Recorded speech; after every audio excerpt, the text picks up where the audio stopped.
మన యోగా ఎంత గొప్పదో మరోసారి రుజువైంది. ప్రపంచవ్యాప్తంగా మతాలకు అతీతంగా యోగా గొప్పతనాన్ని గుర్తించి అనుసరిస్తున్నారు.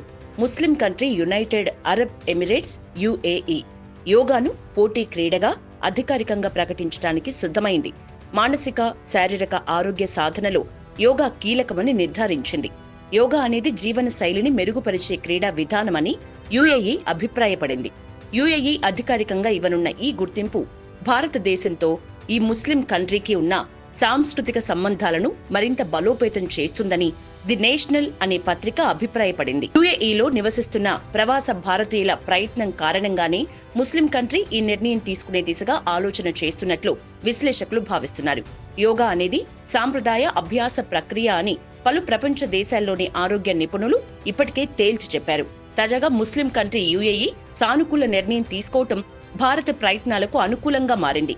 యోగాకు ప్రపంచవ్యాప్తంగా అధికారికంగా గుర్తింపు తేవాలని భారత్ చిరకాలంగా గట్టి సంకల్పంతో ప్రచారం చేస్తోంది. ఆగస్టు 2025లో 6వ ఆసియా యోగాసన ఛాంపియన్షిప్ కి యుఏఈ ఆతిథ్యమిచ్చింది.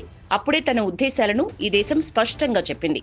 ఈ ఈవెంట్ లో 16 దేశాల నుంచి 160 మంది అథ్లెట్లు పాల్గొన్నారు. గల్ఫ్ దేశాలు యోగాను ఒక క్రీడగా గుర్తించడంలో యుఏఈతో తొలి అడుగు పడిందని చెప్పొచ్చు.